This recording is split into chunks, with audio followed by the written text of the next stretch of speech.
நான் அருண், ஒரு சாதாரண இளைஞன். சென்னையில் ஒரு சிறிய ஐடி நிறுவனத்தில் வேலை பார்த்து கொண்டிருந்தேன். என் வாழ்க்கை முழுக்க தொழில்நுட்பம், லேட்டா மற்றும் அலுவலக அழுத்தம். ஆனால் எனக்குள் எப்போதும் ஒரு தாகம், பண்டைய தமிழகத்தை பற்றிய ஆர்வம், சங்க இலக்கியங்கள், சேர சோழ பாண்டியர்களின் வீரம், கடல் கடந்து சென்ற வணிகம் என இவை என்னை ஈர்த்தன. ஒரு நாள் என் பாட்டியின் பழைய வீட்டில் ஒரு பழங்கால மோதிரம் கிடைத்தது. அதில் வினோதமான தமிழ் எழுத்துக்கள் பொறிக்கப்பட்டிருந்தன. காலம் திறக்கும் வாயில் என்று பொருள் வரும் வாசகம். ஆர்வத்தில் அதை மாட்டிக் கொண்டேன். அடுத்த நொடி ஒரு பிரகாசமான ஒளி என்னை சுற்றி சுழன்றது. உலகம் சுழல நான் மயக்கமடைந்தேன். கண் விழித்தபோது நான் ஒரு அந்நிய இடத்தில் இருந்தேன். சுற்றிலும் அடர்த்தியான காடு, தூரத்தில் கடலின் அலைகள் ஒலித்தன. என் உடையோ இன்றைய ஜீன்ஸ் டி ஷர்ட். ஆனால் சுற்றி இருப்பவர்கள் தொன்மையான துணிகள் அணிந்த மக்கள். இது 2000 ஆண்டுகளுக்கு முந்தைய காலம், சேர நாட்டின் கடற்கரை பகுதி. நான் எழுந்து நடக்கத் தொடங்கினேன். என் உடலில் ஏதோ மாற்றம். மோதிரத்தின் சக்தியால் என் உடல் வலிமை பெற்றிருந்தது. என் தசைகள் இறுக்கமாக, என் பார்வை கூர்மையாக இருந்தது.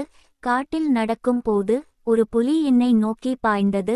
பயமில்லாமல் என் வலிமையை பயன்படுத்தி அதன் கழுத்தை பிடித்து ஒரு வீச்சில் தூக்கி எறிந்தேன். புலி ஓடியது. அந்த காட்சியை பார்த்த சில வேடர்கள் வியப்புடன் என்னை பார்த்தனர். யார் நீ, தேவனோ என்று ஒருவன் கேட்டான். நான் தொலைவிலிருந்து வந்தவன், உங்கள் உதவி தேவை என்று சொன்னேன். என் பேச்சில் பண்டைய தமிழ் தானாக வந்தது. மோதிரத்தின் மாயம். அவர்கள் என்னை கடற்கரை கிராமத்திற்கு அழைத்துச் சென்றனர். அங்கு மீனவர்களின் குடில்கள், பெண்கள் வலைகளை சரி செய்து கொண்டிருந்தனர். அங்கேதான் அவளை முதன்முதலில் பார்த்தேன். அவள் பெயர் மகிழினி, ஒரு மீனவ பெண். வயது சுமார் 18. நீண்ட கூந்தல், கடல் நீரால் ஈரமாக. அவள் கண்கள் கூர்மையானவை, உடல் வேலை செய்ததால் உறுதியானது. அவள் தந்தை மீன் பிடிக்கச் சென்றிருந்தார். அவள் தாயுடன் வலை பின்னிக் கொண்டிருந்தாள். அவள் உயரம் சுமார் 5 அடி 4 அங்குலம். அவளின் உடல் மீன் பிடித்து வலை இழுத்து உழைத்ததால் உறுதியானது, ஆனால் மென்மையான வளைவுகளுடன் இருந்தது. அவளின் சருமம் கடல் நீரால் மின்னும் பொன்னிறமாக இருந்தது. நீண்ட கூந்தல் இடுப்பு வரை தொங்கியது. அதில் சில இழைகள் ஈரமாக ஒட்டியிருந்தன. தொடைகள் தடித்தும் உறுதியானதுமாக இருந்தன, வேலை செய்ததால் தசை நிறைந்தவை. அவளின் முகம் அழகாக இருந்தது. பெரிய கரிய கண்கள், நீண்ட கண்ணிகள், சற்று உயரமான மூக்கு, முழு உதடுகள். அவள் புன்னகைக்கும் போது கன்னங்களில் சிறிய குழி விழும். அவள் நடை கடல் அலைகளைப் போல மெல்லிய ஆட்டத்துடன் இருந்தது. முதல் பார்வையிலேயே அவளின் அழகு என்னை ஈர்த்தது. அவள் வியர்வை சொட்டும் உடல், கடல் நீரால் ஈரமான கூந்தல், அவள் முழுக்க ஒரு இயற்கையான காட்டு அழகு. அந்த முதல் பார்வைக்குப் பிறகு என் வருகை கிராமத்தில் பரபரப்பை ஏற்படுத்தியது. இவன் புலியை வென்றவன் என்று செய்தி பரவியது. மகிழினி என்னை ஆச்சரியத்துடன் பார்த்தாள். அவள் பார்வையில் பயமும் ஈர்ப்பும் கலந்திருந்தது. நான் அங்கு தங்க அனுமதி பெற்றேன். முதலில் என்னை சோதித்தனர். கிராமத் தலைவன் என்னிடம், உன் வலிமையை நிரூபி என்றான். அருகில் இருந்த பெரிய பாறையை தூக்கி எறிந்தேன். மக்கள் ஆரவாரம் செய்தனர். என் தைரியமும் பணிவும் அவர்களை ஈர்த்தது. மகிழினி எனக்கு உணவு கொடுத்தாள். நீங்கள் எங்கிருந்து வந்தீர்கள் என்று மெல்லிய குரலில் கேட்டாள். நான் சிரித்தபடி, தொலைவான காலத்திலிருந்து, ஆனால் இப்போது உங்கள் கிராமமே என் உலகம் என்றேன். என் புன்னகை அவளை சற்று நாணச் செய்தது. அன்று மாலை கடலில் புயல் வந்தது. மீனவர்கள் படகுகளுடன் தத்தளித்தனர். நான் தயங்காமல் கடலுக்குள் குதித்தேன். என் வலிமையால் படகை இழுத்து மீனவர்களை கரை சேர்த்தேன். ஒரு பெரிய அலையில் சிக்கிய மகிழினியின் தந்தையை தேடி நீந்திச் சென்று காப்பாற்றினேன். அந்த இரவு கிராமம் என்னை வீரனாக போற்றியது. மகிழினி என்னை நன்றியுடன் பார்த்தாள். உங்கள் தைரியம் நான் இதுவரை பார்த்ததில்லை என்றாள். அவளின் கண்களில் மெல்லிய ஈர்ப்பு தெரிந்தது.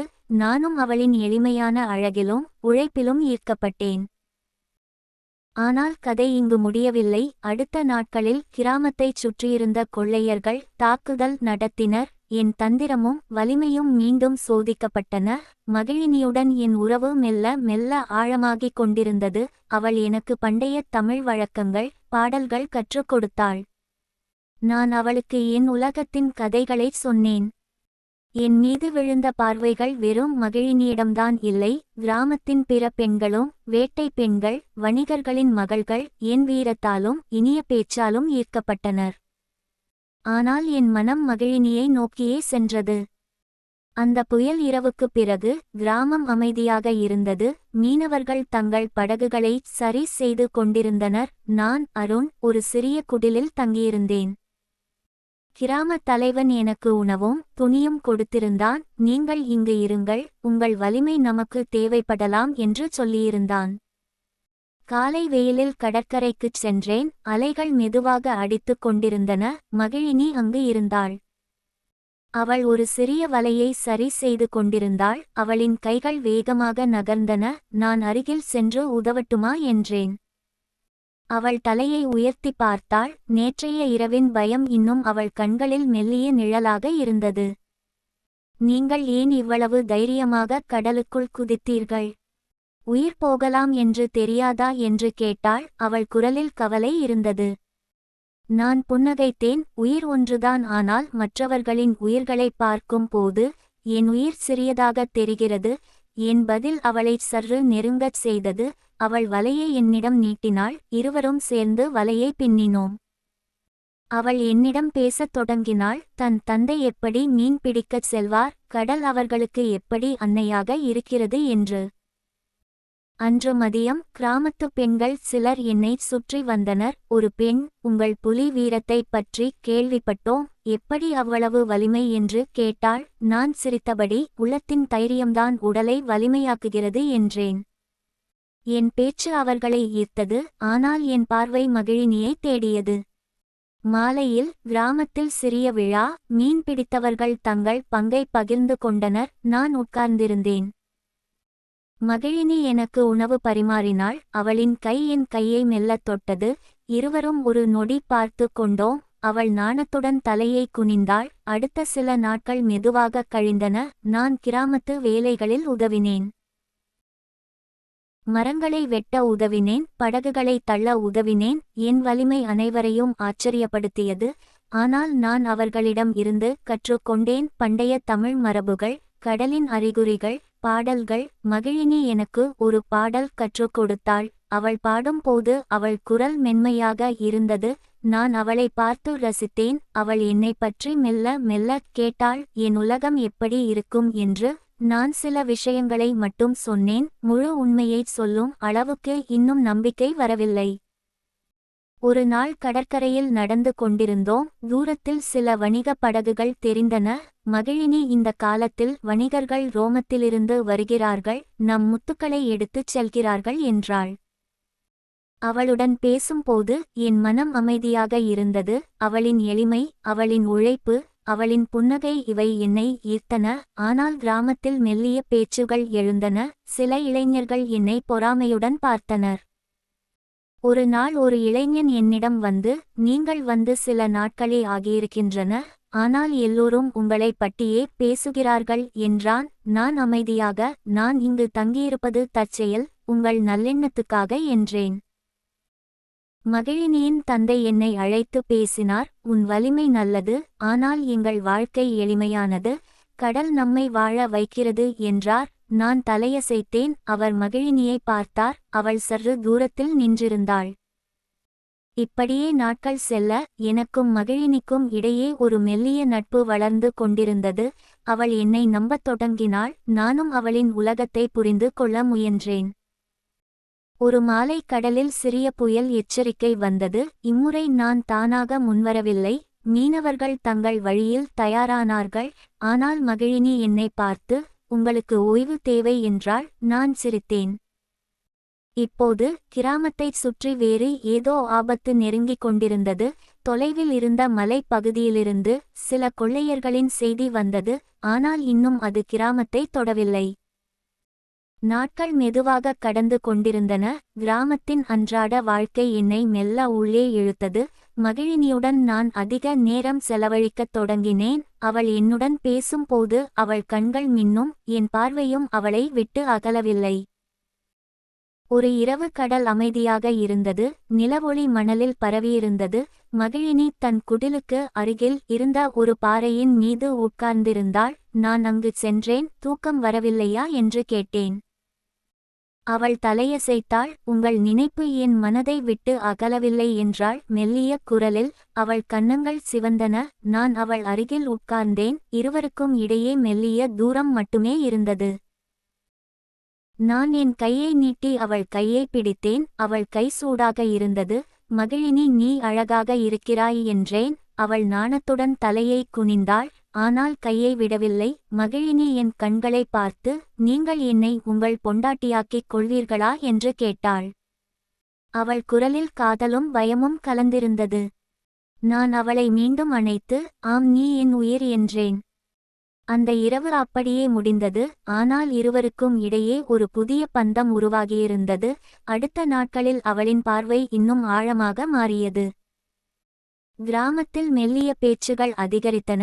சில பெண்கள் என்னை இன்னும் அதிக ஆர்வத்துடன் பார்க்கத் தொடங்கினர். ஆனால் என் மனம் மகிழினியிடமே இருந்தது. அந்த இரவுக்குப் பிறகு மகிழினியுடன் என் உறவு மெல்ல மெல்ல ஆழமாகிக் கொண்டிருந்தது. வெளியே பார்ப்பவர்களுக்கு நாங்கள் இருவரும் சாதாரண நண்பர்களாகத் தெரிந்தோம். ஆனால் உள்ளுக்குள் ஒரு பெரிய கடல் அலையைப் போல உணர்வுகள் எழுந்து கொண்டிருந்தன. மறுநாள் காலை கடற்கரையில் அவளைச் சந்தித்தேன். அவள் வலையைச் சுமந்தபடி நடந்து வந்தாள். என்னை பார்த்ததும் அவள் கண்கள் மின்னின. அந்த பார்வையில் நேற்றைய இரவின் நினைவுகள் தெரிந்தன. என் இதயம் வேகமாக துடித்தது. மகிழினி என்று அழைத்தேன். அவள் அருகில் வந்து நின்றாள். சுற்றிலும் யாரும் இல்லை. நான் அவள் கையை மெல்லப் பிடித்து கொண்டேன். நேற்று இரவு என் மனதை முழுவதுமாக நிரப்பிவிட்டாய். உன் தொடுகை என்னுள் ஒரு புதிய உயிரை புகுத்தியது. அவள் கண்கள் குளமாகின. அருண், நீங்கள் வந்ததிலிருந்து என் உலகமே மாறிவிட்டது. நீங்கள் புலியை வென்றபோது வியந்தேன். கடலில் குதித்தபோது பயந்தேன். ஆனால் நேற்று உங்கள் அணைப்பில், உங்கள் முத்தத்தில் என் உள்ளம் முழுவதும் உங்களுக்குச் சொந்தமாகிவிட்டது. இது காதலா இல்லை இதயத்தின் ஆழமான ஏக்கமா தெரியவில்லை. ஆனால் உங்களை பிரிந்து ஒரு நொடி இருக்க முடியவில்லை. அவள் குரல் நடுங்கியது. நான் அவளை மெல்ல அணைத்தேன். அவள் தலை என் மார்பில் சாய்ந்தது. அந்த தருணத்தில் எனக்குள் இருந்த அனைத்து உணர்வுகளும் பொங்கின. நீ என் கால பயணத்தின் ஒளி. 2000 ஆண்டுகளுக்கு அப்பால் இருந்து வந்த என்னை உன் புன்னகை இங்கு நிறுத்தியது. உன் கண்களில் என்னை பார்க்கும் போது என் வலிமை, என் தைரியம் எல்லாம் உனக்காக மட்டுமே என்று தோன்றுகிறது. உன் இதய துடிப்பு என் காதில் ஒலிக்கும் போது உலகமே அமைதியாகிறது. இருவரும் நீண்ட நேரம் அப்படியே நின்றோம். கடல் அலைகள் மெதுவாக அடித்தன. அந்த தொடுகையில் காதலின் ஆழம் இருந்தது. உடல் மட்டுமல்ல, ஆன்மாவின் இணைப்பு. பின்னர் அவள் என்னை பார்த்து சிரித்தாள். நீங்கள் என்னை தொட்டபோது என் உடல் பூரித்தது. ஆனால் அதைவிட உங்கள் வார்த்தைகள் என் இதயத்தை தொடுகின்றன. நீங்கள் என் வீரன் மட்டுமல்ல, என் காதலன். அன்று முழுவதும் அவளுடன் கழிந்த நேரங்கள் ஒவ்வொன்றும் சிறிய சந்தோஷங்களால் நிரம்பின. அவள் மீன் உலர்த்தும் போது நான் உதவினேன். அவள் சிரிக்கும் போது என் உள்ளம் குளிர்ந்தது. அவள் என்னை பார்க்கும் ஒவ்வொரு பார்வையிலும் காதல் பெருகியது. நானும் அவளுக்கு என் உலகத்தின் சில நினைவுகளைச் சொன்னேன். ஆனால் அவற்றை அவள் புரிந்து கொள்ளும் வகையில். மாலையில் அவள் தந்தை எங்களை பார்த்தார். அவர் புன்னகைத்தார். இருவரும் நன்றாக பொருந்துகிறீர்கள் என்றார் மெல்ல. அந்த வார்த்தைகள் எங்களுக்கு புதிய நம்பிக்கையை தந்தன. ஆனால் காதல் எப்போதும் இனிப்பாக மட்டும் இருப்பதில்லை. கிராமத்தின் சில இளைஞர்கள் எங்களை பொறாமையுடன் பார்க்கத் தொடங்கினர். மகிழினியின் நெருங்கிய தோழி ஒருத்தி என்னிடம் வந்து, அவளை நீங்கள் கவனித்துக் கொள்ளுங்கள், அவள் இதயம் மென்மையானது என்றாள். என் மனதில் ஒரு கவலை. இந்த காதல் எப்படி முன்னேறும்? என் கால பயணம் எப்போது முடியும்? ஆனால் அந்த கவலையை தாண்டி மகிழினியின் மீதான என் உணர்வு ஆழமாக வேரூன்றியது. அவள் அங்கிருந்து என்னை ஒரு குடிலுக்குள் இழுத்துச் சென்றாள்.